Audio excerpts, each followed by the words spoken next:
Michael Hart. How you doing, sir? Hey, good. I'm doing really good. Thanks for having me on this morning. How are you today, sir? Good, Mike. I first want to say thank you for your service. You are a Army veteran, an author, an entrepreneur, right? You've accomplished so much as a young man. But before all of these accomplishments, before all of these amazing achievements that you were able to achieve at such an early age, what is your origin? Who is Michael Hart?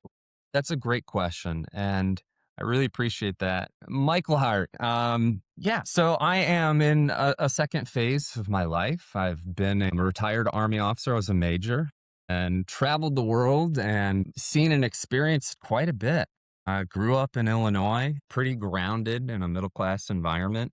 And, it wasn't perfect, but my parents were amazing and it was structured. And we had good work ethic, accountability, and a place where I could kind of figure my life out. And that's brought me to a great place through service and now authorship. I appreciate you sharing that. You mentioned being raised in Illinois.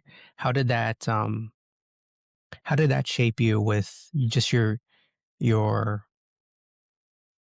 I would say your perspective when it comes to service, when it comes to serving others? Because I'm sure being raised in Illinois, the values of tradition, right, is probably very present. Absolutely. Growing up in the middle here of the country, seeing everything, being able to feel the country, and it's exciting being born in the 80s and as a millennial in a middle class environment.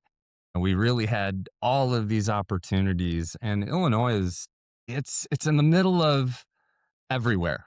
Just for lack of a better words, you can get anywhere around the country from Illinois and go anywhere and see everything. I was gonna, I was gonna ask you. It sounds like Illinois being very traditional and you having a tight knit family.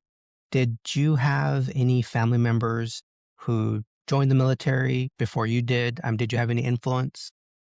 Yeah, I think that's a great question. And a really unique one for the millennial generation and Gen X because we grew up. Well, I'll pause. I was a sophomore in high school when aircraft flew into the two towers and one crashed there with its passengers. For me, at that juncture, I grew up, we watched the Berlin Wall fall. We had all of the Nazis, and America was kind of the sole superpower, so to speak. And growing up in that environment, Desert Storm, you're very proud and cognizant of the work that has occurred and how special the time is. And 9/11 kind of shattered that for many of us. This understanding and perception that here in the US, the world can be affected and those people can affect our lives that we've never met. And that was something almost as jarring, I'm sure, as for people for December 7th in Pearl Harbor, where America was very isolationist. And then all of a sudden it's being attacked, and caught completely off guard for so many people. Did that did that create a desire to join the army after seeing those events and after, what I mean, just seeing that, the United States can also be vulnerable to foreign nations and being attacked, not just, you know, being in another country, but rather just being home, just being in New York City, right? To your point where people are just doing their day to day and then all of a sudden, there's this terrorist attack. Create that desire to join the military, to join the Yeah. army. That's a great follow-up. And part of that for me, both of my grandparents served in World War II. My grandfather in the Navy, on my mother's side, and my grandfather on my dad's side in the Army. And that their role in the greatest generation, so to speak, they had a very quiet way of you knew they served, but I didn't know much about their service at all. And my parents, my dad was just young enough that he didn't get pulled into Vietnam, and my uncles, their draft numbers weren't called. So there was I almost want to say counterculture, to be honest, because I didn't need to serve. I was very fortunate and blessed. My parents were able to take care of my sister and I, and service wasn't a requirement. We didn't have a draft. So when 9/11 happened, I had already in my heart, I think, and I know it already decided that I was going to go to the military.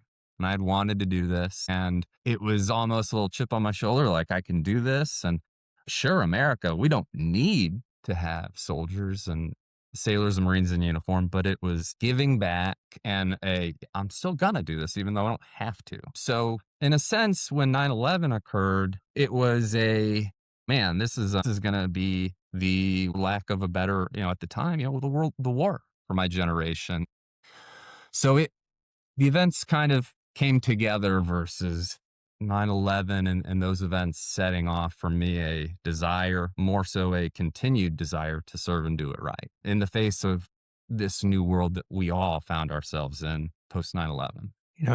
And I can appreciate that sincerity because that's not we all know the tragedy of 9/11, and appreciate you just really sharing what how that affected you as a person, and obviously with your family as well.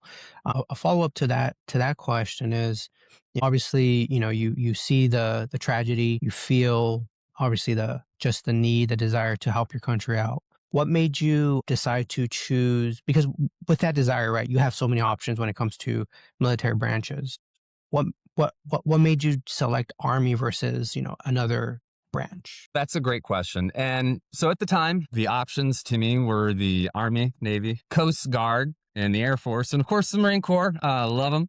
Part of the Navy, Department of the Navy, and the Space Force didn't exist at the time. My grandfather, one in the Navy, had then gone to the Army after World War II, and my other grandfather, as I mentioned, was in the Army for World War II. So the Army became a common thread. One, my eyes were never the best. So flying or wanting to be a pilot wasn't really in my desire. So the Army was the natural fit for me. Plus, I was terrified and a little scared of water. Big open water, not like ponds or lakes that we've got here in the Midwest, but I mean, big bodies of water. Give me a little heebie jeebies.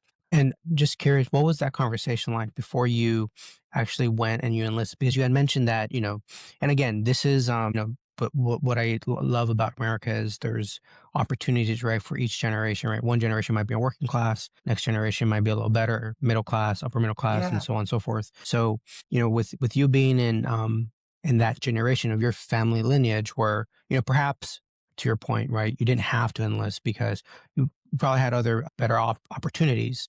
What sure. was that conversation like with your parents saying, "Hey, I have this desire, this duty. This is coming from my heart. I want to join the army, even though I Yeah. don't necessarily have to do so from an economic standpoint." How did that conversation go?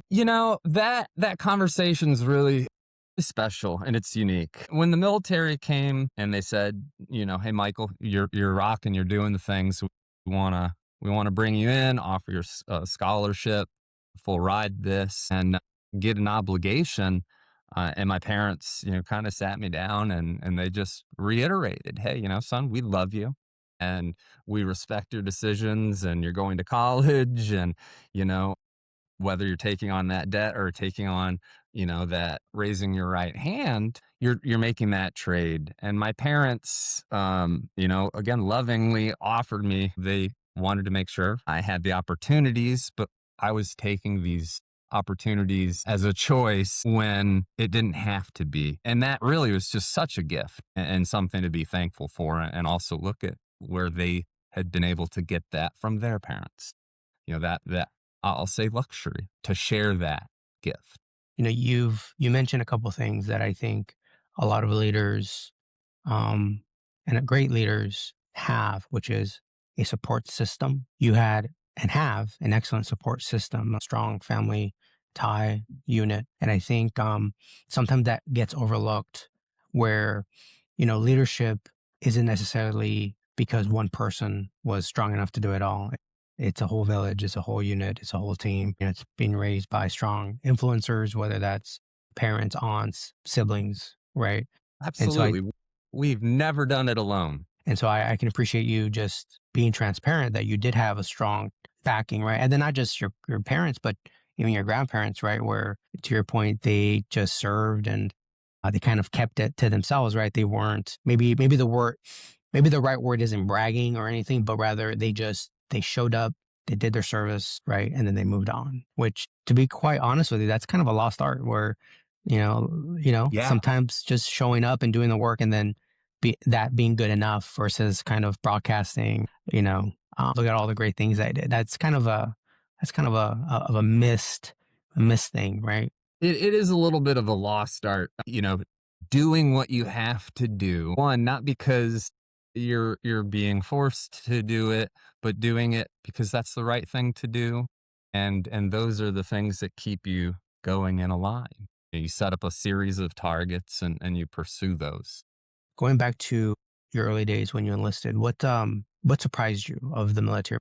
You know, I think one of the big surprises, and maybe not surprises, but jolting experiences that you get from as a young leader going through the training and the years, if not condensed into months, depending on whether you go through an academy or OCS, which is the officer candidate schools, which are abridged. You spend months to years learning to lead, not necessarily being poof, you are a general now. You are a second lieutenant when you start out on the officer side. And that's a funny, dangerous place to be because you're expected to know and be answerable, accountable to everything. And yet you're kind of this brand new, shiny officer that even soldiers, that have kind of like lieutenants don't really know anything. But it's like not really the case. You're expected to know everything within your lane. And so that can be very jarring, just as you come out of your education and are expected to lead out of that pipeline as somebody, whether that, college or the academies, and or whether it's somebody right out of high school and got their GED. And same thing, they're here now executing in their first spotlight of, whoa. So there's a lot of performance and execution that comes from routine, but early on for everybody, every soldier, leader, they experience the rubber hit the road moment where it's like, oh man, here it is.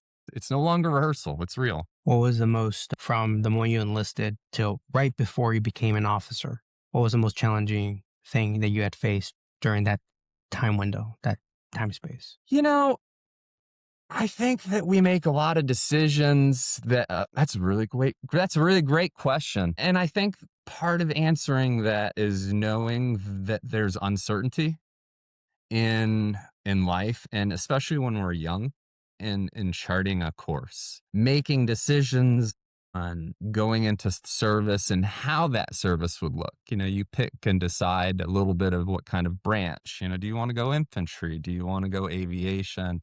Do you want to go artillery? Do you want to go finance? Actually, the hardest branch in the military to get, finance officers, because there's just that few, many of them. It's a little bit of an experience, a wild experience there, picking what that might look like. And you don't necessarily know until a few years later, like how that might have really shaped or changed. People go into the active duty, they go into the guard or the reserves, same requirements at the end of the day, but those tracks, their lives will look very different as they go along. And I think that as we kind of progress in our own lives and our journeys, we kind of look back and go, yeah, that wasn't quite what I was thinking it would be, but that was how it, dare I say it, you don't always get what you want, but you get what you need. And in a lot of the ways, that's kind of the experience. You make the decisions based on the best you can there, and it kind of flows down. And you look back and then you go, yeah, that's where that one brought me to. When did you become an officer? And did anything surprise you on day one to maybe first couple weeks as a officer, an Army officer? Yeah. So I commissioned in May of 2007 and became a second lieutenant. I was a cadet leading up to that. In 2004, raised my cadet hand and said, I'm going to take on an obligation here at the end of ROTC in college and sign that and take that oath and raise my hand then as a lieutenant to take on another 8 year, to take on the 8 year obligation as an officer. And, I think one of the stories that it will forever stick with me, and it wasn't necessarily day one, but I was a brand new second lieutenant, and It was within the first month, and I got down to I was at near Fort Benning, and yeah, there was checking into a hotel or in the hotel lobby. And when you go into pause myself, I'll set the scene for a second. So military, you wear your hat outside, you take your cover off inside, unless it's a formation. I'm showing up to check in at a hotel room, and I'm a second lieutenant. I'm in uniform, and there's some other soldiers in the lobby. Some of them looking a little rough, but one of them's wearing his cover still. Yeah, it jived me, and I said, "Hey, we're indoors. Take off your cover." And he kind of looked. This is what he did in the middle. He looked at my chest to see if I had a combat badge, and then he saw no badge, and he looked to my right arm, which is the shoulder, which you would wear your patch for if you've deployed, and he saw no patch, and he just looked at me and gave me a kind of a piss off look. And when you're in public and that kind of yeah, I don't know what rank the soldier was, remembering at this point, and somebody just disregards you like that, and checks you. You're really standing there going, boy, what do I do with myself? And here I am as a second lieutenant. I don't have anybody around here. I don't have a sergeant to help fix this situation or correct this in the first place. So I had a question there. And he got called up to the desk at the lobby to check in before I did, and I just whispered in his ear. I said, that's not right. Wearing your cover indoors.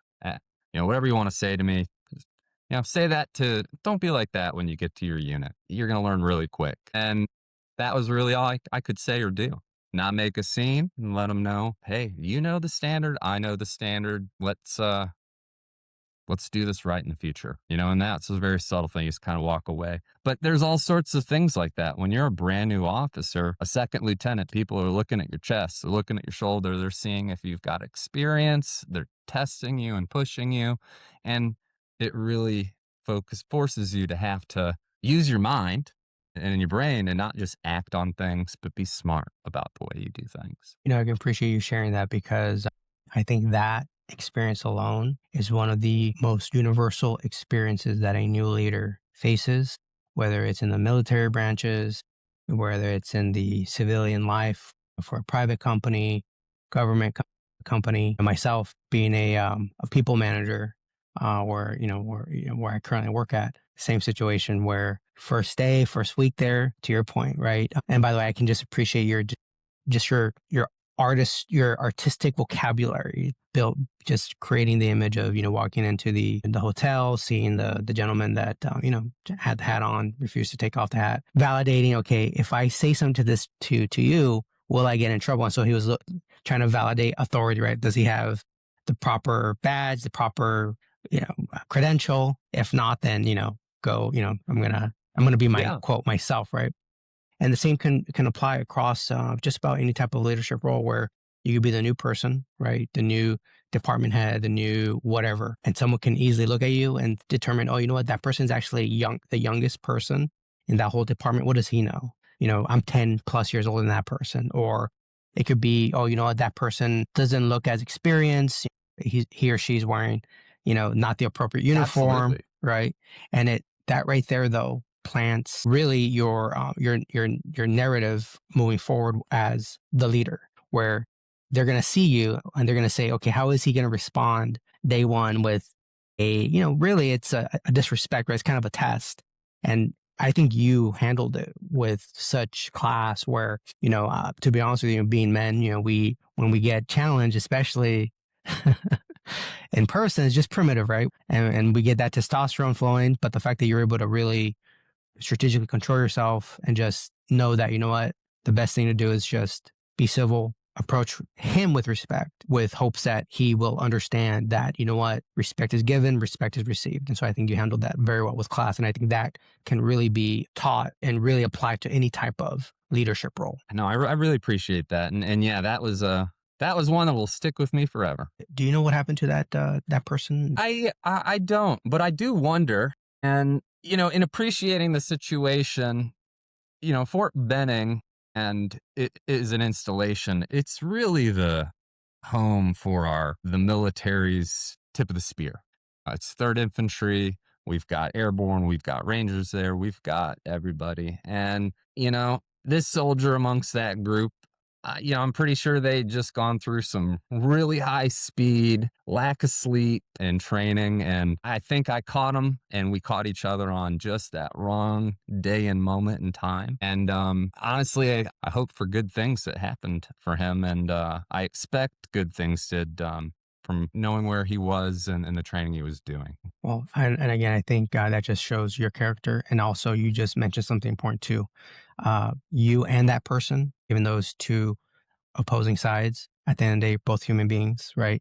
You both see that, you know what, I can see that this individual perhaps went through some kind of training that physically it's draining and they're just, they're just grumpy. They need to recharge. And so you being able to strip away the ego, strip away just that testosterone and just be like, let's just look at him with grace, right? With just how, we all need a little bit of grace. You give him that respect by not shouting back, but rather just, explain to him, hey, I just hope you don't do this. And, when you're like out there serving others, which I think was perfect way to end things. What does command feel like when no one is watching? Because, when you're a leader, when you're an officer, right, there's a lot of invisible work that you do that sometimes may not feel appreciated because it's not shown in public, right? And by invisible work, I'm talking about scheduling. I'm talking about planning for activities. I'm talking about strategizing, things that you do literally off hours so that the next day things run concurrently and seamlessly. Yeah. What a great question. And there is so much that occurs outside that is not seen. For the typical, somebody thinks about the Garden Reserve, they might think 1 weekend a month, 2 weeks in the summer. But that 1 weekend a month truly did require 1 month's worth of planning prior to. And for myself, an example, if you had a traditional Saturday, Sunday training, I would take Friday off. I would take a vacation day, show up to go to work, to be with my full-time staff, which would be a couple soldiers per 100, to make sure we had all the scheduling done. The logistics, the food, the vehicles, the fuel, everything lined up to go prior to going, so that when people showed up, we're playing on our phones or waiting for this is what we got to do. Like, we're executing, we're getting done, and we're doing that time that soldiers don't see because they're executing versus waiting, is built up and stacked from the leaders, backwards planning and doing. And as soldiers kind of grow in leadership and as officers grow in leadership, they see more and more of that tail, so to speak, the logistics tail or the operational tail that goes into making an event happen, and not just happen, but happen in a constructive, successful way. The conditions were set. Jordan wasn't an amazing basketball player because he didn't practice. Kobe and LeBron, all these people, professional sports athletes, high performers, are Olympians. Whoa, that was amazing. Just watching all the Olympics. I love the freestyle and some of the ski sports. And I didn't realize how much they practice in foam in pools so that they don't, they're not always hitting the ground. So, and damaging themselves practicing. So the military, just like any other sport or profession, you really get premium results when people are putting in the time ahead and thinking about making those commitments and ensuring that, soldiers' time isn't wasted and being stewards for them in the broader picture, because it all feeds up into why is this important? Why are we doing this? Right. And, again, I appreciate you sharing that because, to your point, sometimes you just see the operation, the execution.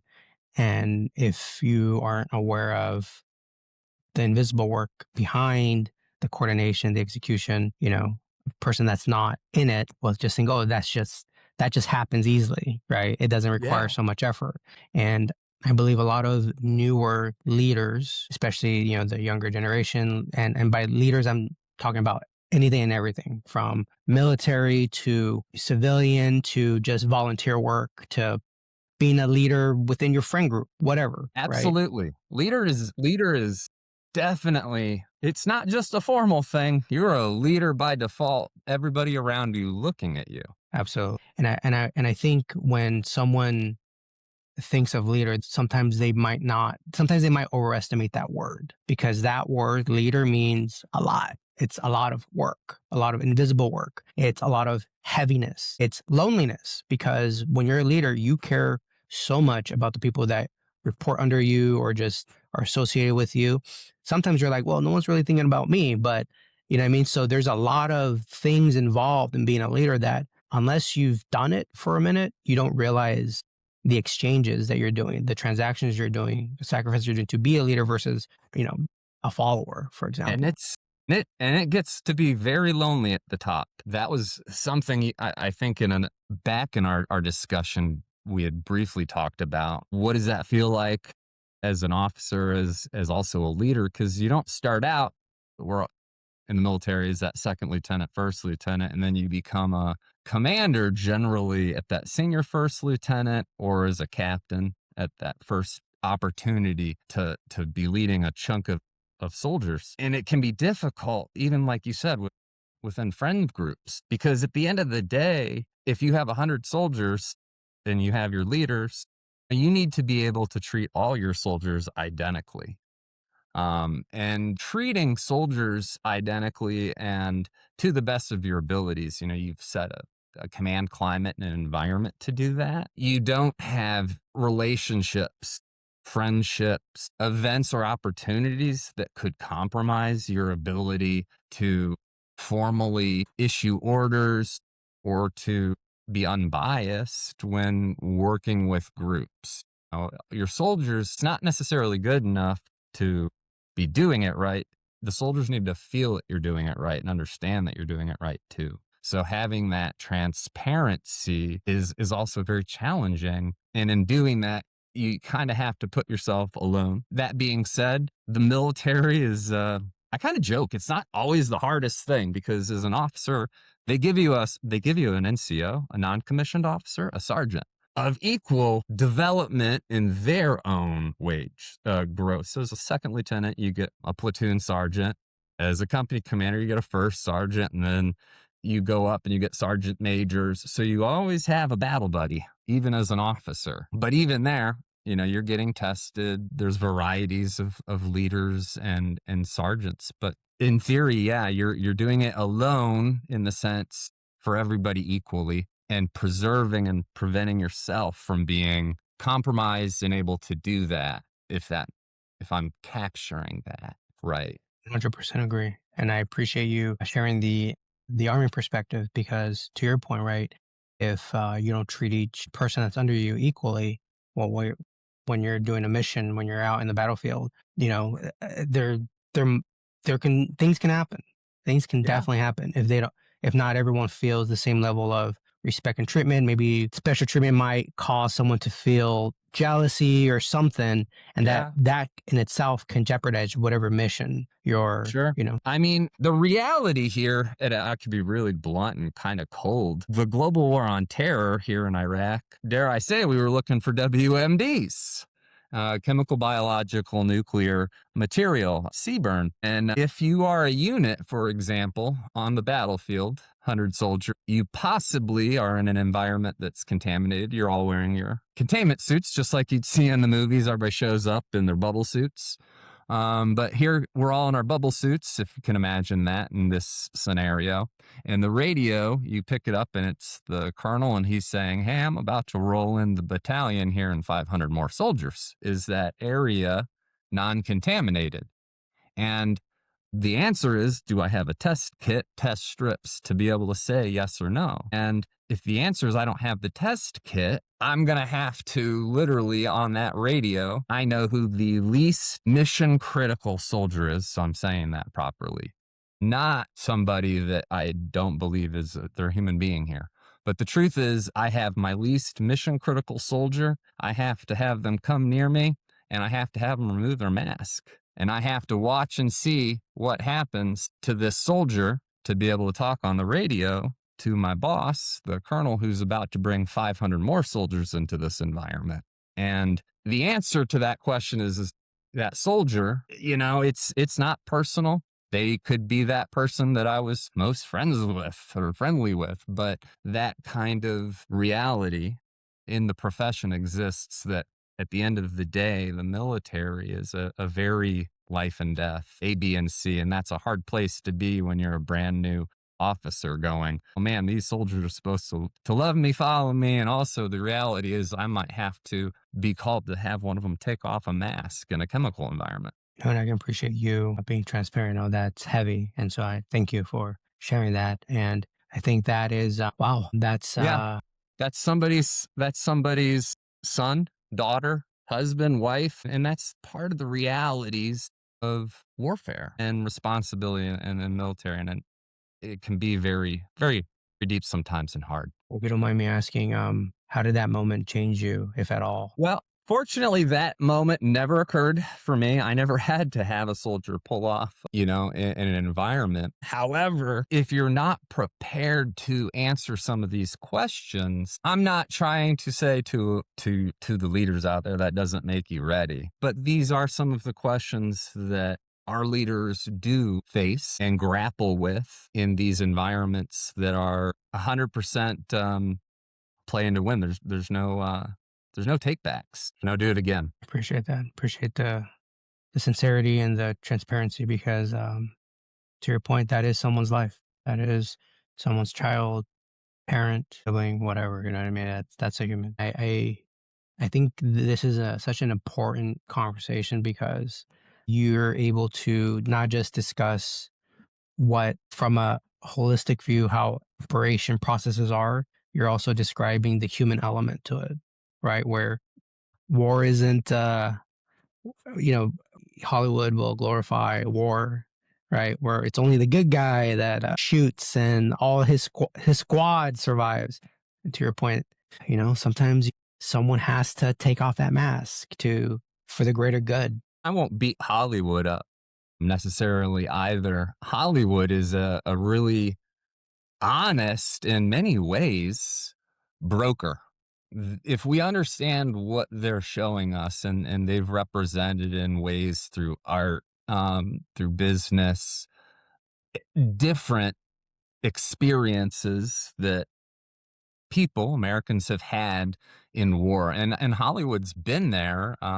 Many people don't realize from almost the very beginning of World War II, Frank Capra and many directors were involved in trying to share uh, these experiences, albeit be it in their time and in their various different ways. So, you just have to be cognizant of what exactly you're seeing there. But so many great stories have been told there. Yeah.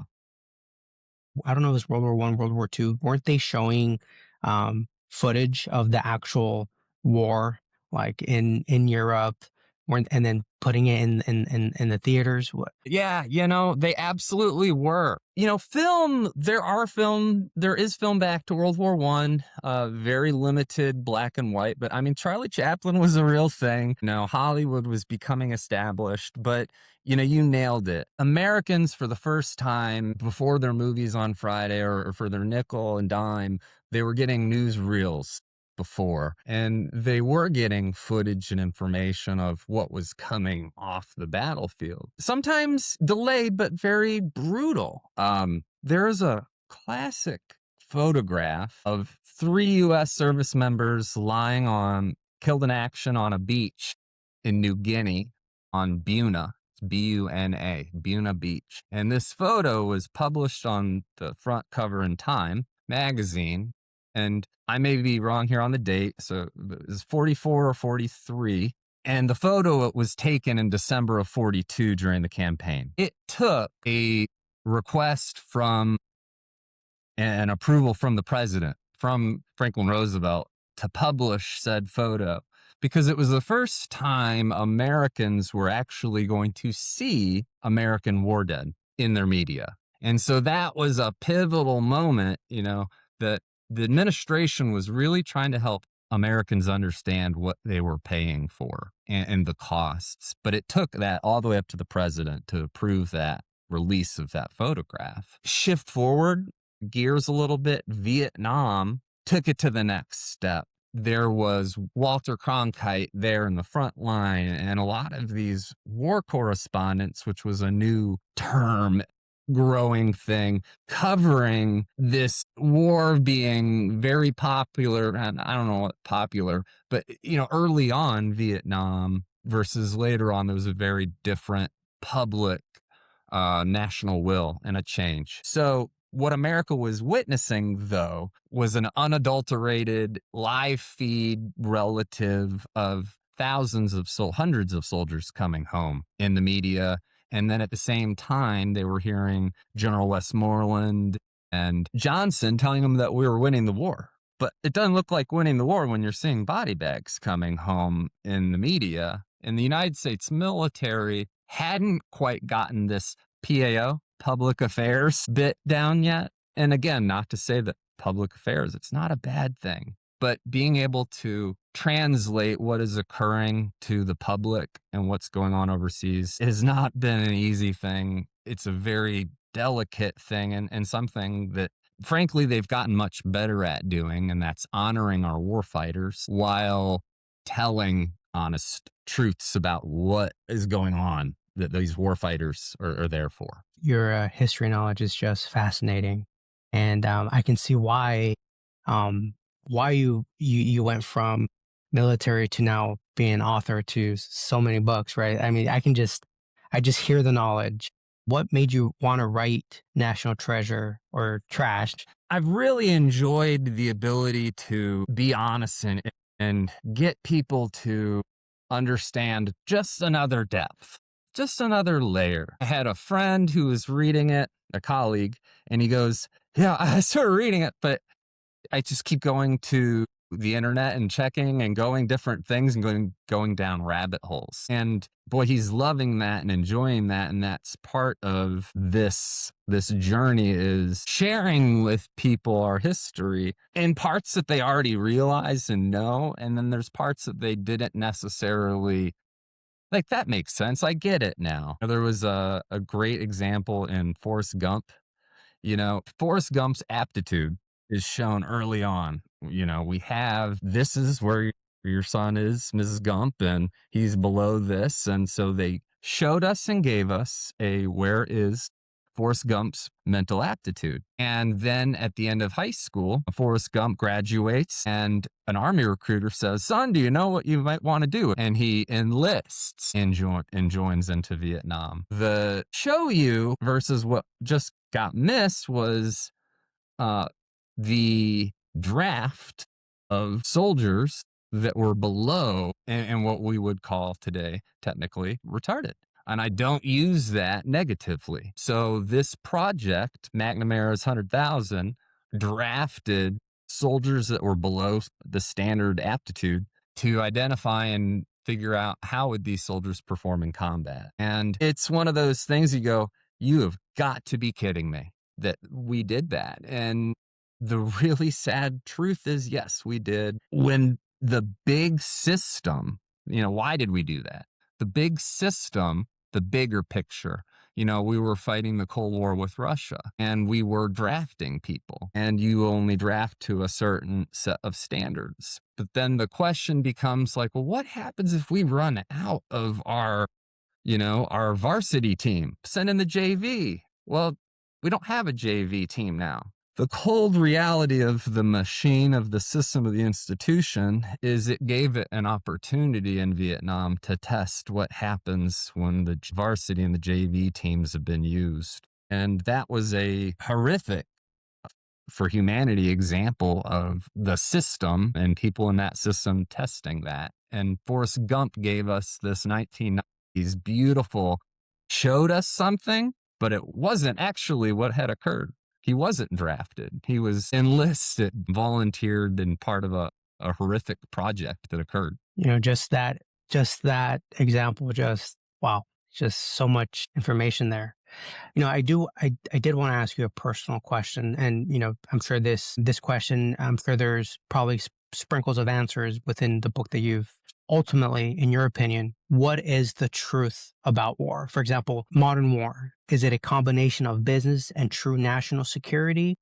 I think In answering that, it's important to understand there are a lot of interrelated, both geopolitical, economic factors in answering that. What we see and we understand in our day-to-day lives as normal citizens on the media, social media, the news, we're hearing about the business angles, we're hearing about military angles, the real truth as to why necessarily any one conflict may occur, honestly, is a combination of all of those at any given time. And the challenge, especially now, is understanding which factors are pulling those, which levers are being pulled, for example. You absolutely can have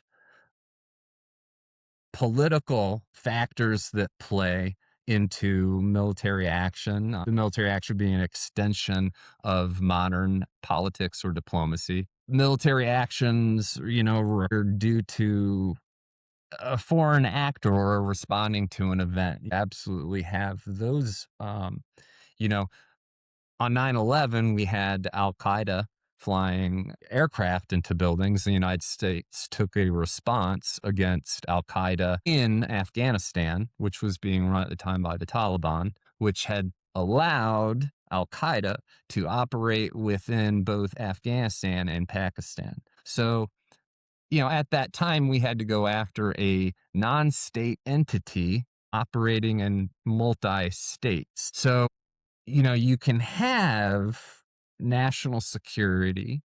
We can have the political factors. Nixon, a major political role in the continuance of Vietnam and the escalation of Vietnam with his political throwing, so to speak, of the peace accords in 68, right before Tet. And what I'm referring to politically is it wasn't until just a few years ago that it became record that we knew that the Nixon administration was in back channel talks with elements of the South Vietnamese government, and that by the South Vietnamese government backing out of the peace talks, that Nixon here in the coming election would give more beneficial status and trade and such to the South Vietnamese government. So what you ended up happening, and that was penned, and we now have that in history that it occurred, although the administration all the way up until 2017 tried to keep that one buried,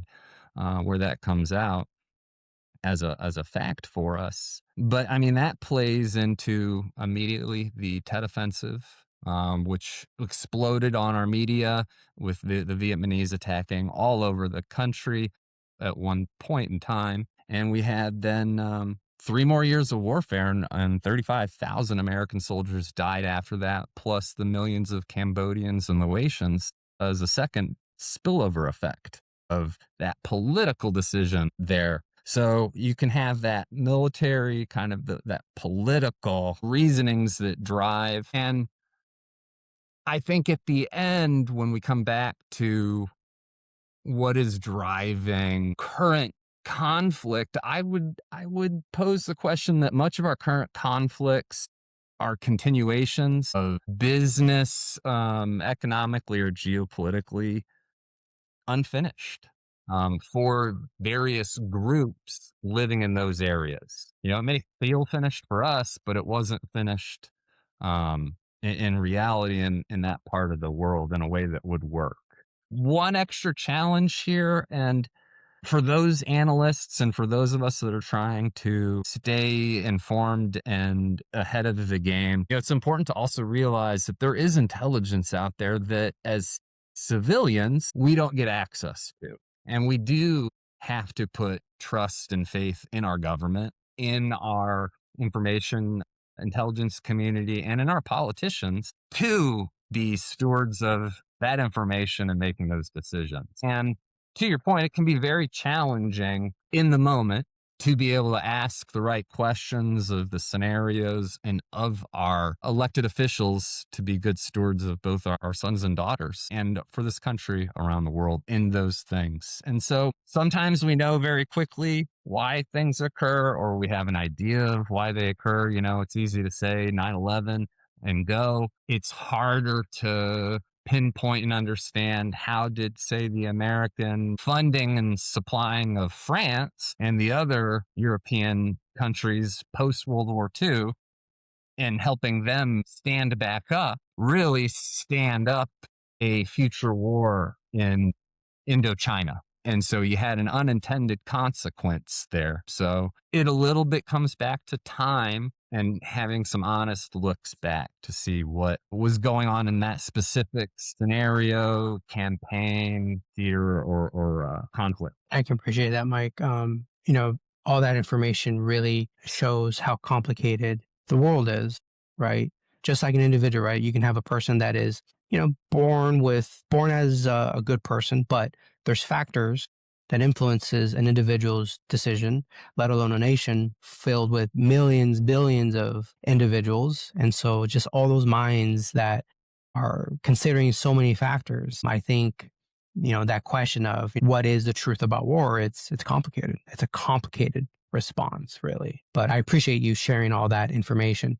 um My you pleasure. know Clearly you're very well versed in the military. You're very well versed in the history of just our nation's history with the involvement of war and so many components of that. In addition to that book, you also wrote a second book, right? Can you talk to us a little bit about that? What's the title of the book? What's the book about? Yeah. So I wrote two books. So Discipleship is my other book, and it is faith and finance. It sets up to, if we look at our education, we can't touch Jesus, this historical figure from Judea 2,000 years ago, but we can't touch him in school when it comes to teaching purposes due to religion. What he actually does have in the Bible, in the New Testament, is a whole lot of business.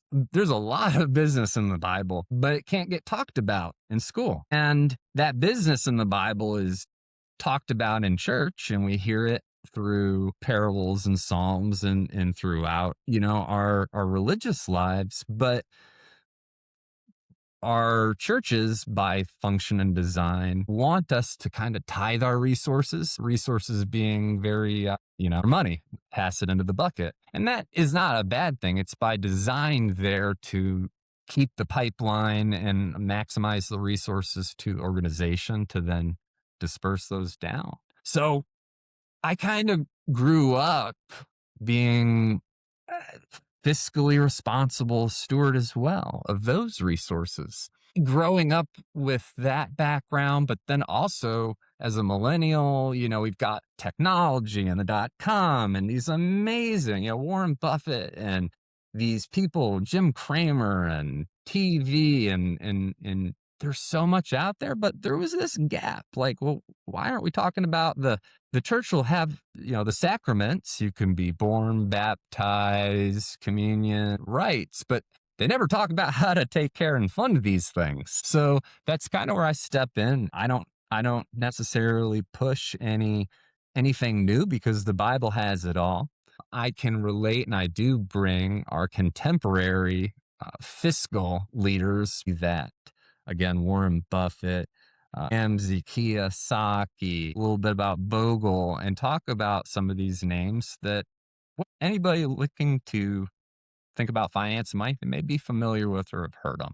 Kind of bridging that difference. And I can appreciate that because I do feel that, and it aligns with what you're saying, that the Bible itself, 60 some books combined, right? There's so much knowledge in those collection of books that really can be applied to everyday life. It doesn't matter if it's leadership, it can be just personal, anything, right? Being a parent, just being a good person. I myself, I'm an avid reader of the book of Proverbs, right? And for myself, that book itself has so much knowledge and wisdom that can be applied to leadership, finance, just day to day life. And so, I think it's commendable that you're using that as a way to really show individuals, hey, like you don't have to complicate ideas. You don't have to look at the newest, richest trillionaire. Like this stuff Yeah. was written thousands of years ago. You know what I mean? And so Absolutely. and the fact that you're able to really modernize that approach, I think it's a unique way of being able to promote the Bible itself and also show its practicality. Because sometimes, individuals will look at the Bible and they're like, oh, it's 66 books or whatever the count is. And they'll be like, it's a lot. Right. And it's like, Yeah, how is the Garden of Eden going to help me pay my bills? Right. sure. I think sometimes less is more. And so being able to zoom in and be like, all right, here's the text that apply to whatever situation, you're trying to handle. And I think that's a great approach to. Yeah, and it can be a lot of fun. There are some interesting things in the Bible. One of the enjoyable stories for me was really learning to appreciate, like mammon and the mite. And it's like, well, what is the mammon and the mite? So we hear those two terms. You can't serve God and mammon just as wealth. Replace the word. You can't serve God and wealth. You can balance them, but you can't. One of those two is going to win there at the end of the day. And this is a tie back here. The military is not that hard. Somebody above you is generally going to tell you what to do. Somebody below you is generally going to expect what to be told. So all you have to do is be in the middle and care just a little bit.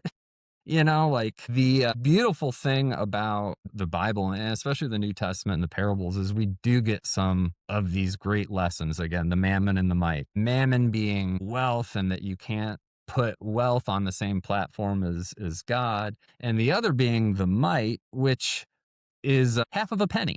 This is a penny. We'll call it a penny. And there's this really great vignette where a couple guys, or Jesus is hanging out. We're all here at the temple, and a couple guys go through and they drop some money into the bucket as they're going in as donations. And then a widow comes up and she drops in 2 pennies. And Jesus pauses and he's like, hey, you guys appreciate what you've done, but you're missing the boat here. She just gave everything. And if you're kind of going, wait, what? Sure, these guys came through and they're wearing silks and robes and they put some silver in the thing, which was nice, except that to them, dropping in a couple pieces of silver was nothing. It wasn't radical. It was just an offering. For her, the widow, though, she walked up and she dropped in her 2 pennies, which was the equivalent of her dinner. Her loaf of bread for the evening, which those 2 penny would have bought her, she gave. And so that lesson, so to speak, isn't about being spiritual or anything larger, but it's just about like, hey guys, like that's really giving what she did. Appreciate what you guys did though. So there's a lot of really great business little lessons and lessons about life and giving and stewardship that really resonate out of the Bible. What does faith look like when things don't make sense? And if you're able to share perhaps a personal example, that'd be great. Yeah. Faith is very similar to what we were talking about earlier, and being on top and being alone as an officer and as a leader. You have to believe in doing what you're doing and doing the right things. And for faith, and for me, if I'm going to look at this, and this is the way I do look at this, well, it's actually really funny. I guess I'll segue. I did get an editor for these books before I unleashed them on the world. And I loved it because my editor ended up being an atheist. And I ended up saying, I do still want my editor to be this gentleman. And it was absolutely brilliant because, when he was done editing Discipleship, he said, I miss the construct. I don't miss the religion, but I miss having somebody that I can look to have some wisdom outside of, people don't necessarily have that family support around them that we were talking about earlier. So for him, being an atheist and getting through with it, one as the content too, but going, wow, you're really bringing home just Jesus became to him just like Jim Cramer or Warren Buffett or Bogle, in the sense that it was a real voice that was real for him and applicable, if that makes sense. I'm not trying to say, but for him, that it just hit spot on. Regardless if someone believes in the Bible, the Quran, whatever, at the end of the day, we're all spiritual. I mean, just look at our eyes. The eyes have energy, have soul. If you come, and I don't mean to be morbid, but looking at an individual that has passed, right? You look at those eyes, the soul's not in there anymore. You look at, I can see your eyes right now and I see life in there. You know what I mean? I see the soul in there. And so call it what you want to call it. But I think at the end of the day, I think, the proof is out there that we're alive, where there, come on, there is no coincidence. We'll just say that there's clearly something above us. Absolutely. Yeah, that works for me.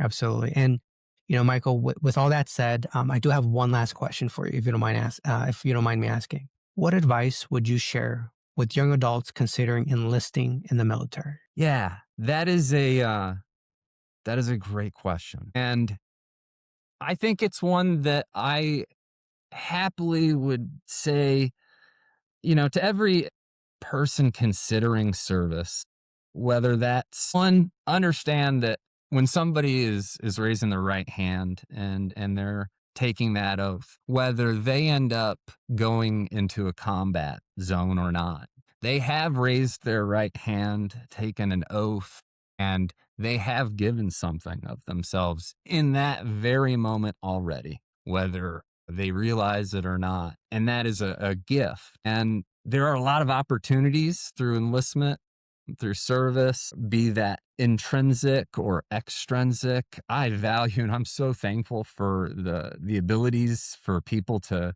take on, a college debt and service in exchange and grow. That's a quite a gift. And not to be, look at the soldier that they may be standing right next to in Vietnam, say, was drafted, or today is looking for adventure or wants to serve. So you have people serving for all sorts of different reasons. And I would tell anybody that's looking to serve that, dig deep, be strong, go into it with open eyes. It's a gift, it's a challenge, and it's one of, frankly, it's going to be the defining moment of their lives, and they just don't realize it yet. And it's something special. And so I guess I would say all of those things, and I'd say thank you, because truly, for those that have served and those that will serve, that's just a special gift. Even for those that have never been to a combat zone or deployment, they have given, and we are all so privileged and fortunate to be able to be here in this system, to be able to use our voices, our votes, to be able to support that part of our society and our government, and to be accountable to each other. And that's a beautiful thing.